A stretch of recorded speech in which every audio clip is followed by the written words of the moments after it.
Давайте-ка перенесемся в середину XIX века. Представьте, перрон, тусклый свет газовых фонарей, и вот-вот предстоит впервые сесть в поезд, который будет ехать всю ночь. Это ведь было что-то совершенно новое, даже пугающее. Никто толком не понимал, каково это — пытаться уснуть, когда земля уходит из-под ног, а ты находишься внутри гремящего железного монстра. И вот эта цитата, она идеально передает ощущение. Люди привыкли к плавному, убаюкивающему покачиванию кареты, а тут жесткий, оглушительный грохот, металл о металл. Первые поезда были не просто неудобными, нет, это была настоящая пытка. Каждый стык рельсов, каждый удар, все это отдавалось в теле, превращая поездку в одно сплошное испытание. Ведь поначалу поезда вообще не задумывались для ночных поездок. Это был скорее аттракцион скорости. Но маршруты становились все длиннее, и перед пассажирами встала почти невыполнимая задача. Как спать? Как уснуть в этом грохочущем, трясущемся чудовище? В итоге люди погружались в какое-то странное пограничное состояние. И не сон, и не бодрствование. И дело было не только в дискомфорте. Были и вполне реальные медицинские опасения. Врачи того времени на полном серьезе обсуждали, не повредит ли мозгу такая постоянная тряска. Плюс ко всему животный страх. Деревянные вагоны, керосиновые лампы, печки — все это могло вспыхнуть в любой момент. Заснуть в таких условиях означало полностью доверить свою жизнь этой гремящей и непредсказуемой машине. Но человек — существо, которое приспосабливается ко всему. И вот, столкнувшись с этим, казалось бы, невыносимым дискомфортом, пассажиры начали изобретать свои собственные, порой совершенно отчаянные способы выживания в ночном поезде. Давайте разберемся, что мешало больше всего. По сути, было три главных врага сна. Во-первых, это, конечно, жесткие деревянные скамьи, от которых к утру просто немело все тело. Во-вторых, дикий холод, сквозняки, гулявшие по вагону. Ну и в-третьих, ужасная теснота.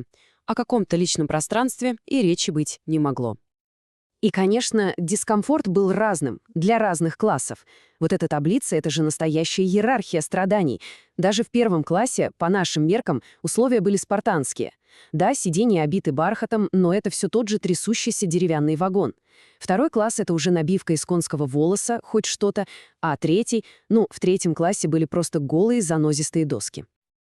И это не преувеличение. Это суровая реальность. В переполненных вагонах третьего класса, где ехали в основном рабочие, люди буквально сбивались в одну кучу, прижимались друг к другу, просто чтобы не замерзнуть. Тут уже было не до приличий, когда на кону стояли хоть какой-то отдых и тепло. Пассажиры проявляли просто чудеса изобретательности. С собой везли огромные подушки, укутывались в десяток шалей. Но, пожалуй, самый гениальный и немного комичный метод — это кожаный ремень. Им привязывали голову к багажной полке, чтобы она не болталась во сне от тряски. А еще на станциях можно было взять в аренду горячий кирпич. Его заворачивали в ткань и клали в ноги, чтобы хоть как-то согреться. И вот на фоне всего этого хаоса на сцену выходит Джордж Пулман, обычный плотник, который однажды сам совершил ужасную ночную поездку. И этот опыт настолько его впечатлил, что он решил, с этим нужно что-то делать. Он решил превратить этот кошмар в настоящий бизнес. Перед ним стояла, казалось бы, нерешаемая задача. Это была та самая головоломка. Логика была проста. Если человек платит за ночную поездку, он должен спать лежа. Но как? Как впихнуть полноценные кровати в узкий вагон, где днем люди должны сидеть? И вот оно, его гениальное и в то же время элегантное решение. Вечером специальный служащий, портье, начинал настоящее представление. Два сиденья, стоящие друг напротив друга, легким движением руки превращались в нижнюю кровать. А потом, словно по волшебству, из стены опускалась верхняя полка. Так и рождалось двухэтажное спальное пространство. Его первый вагон — «Пионер».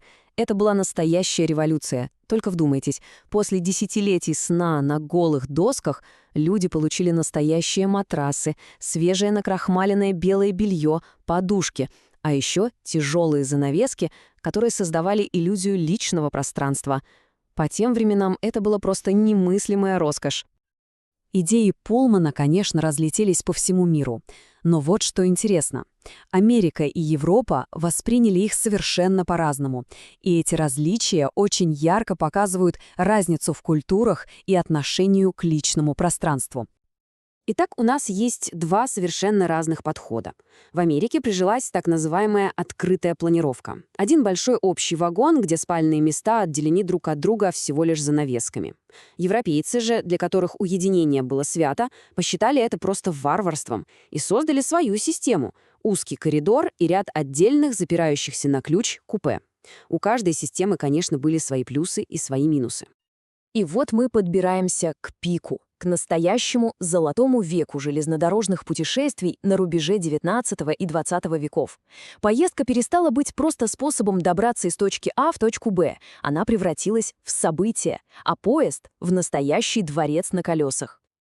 Только послушайте, что это было. Легендарные поезда вроде «Восточного экспресса». Там были отдельные каюты, отделанные красным деревом и перламутром, диваны, обитые шелком, в каждом купе свой умывальник с горячей и холодной водой, электричество, кнопка вызова проводника. Для того времени это была просто фантастика.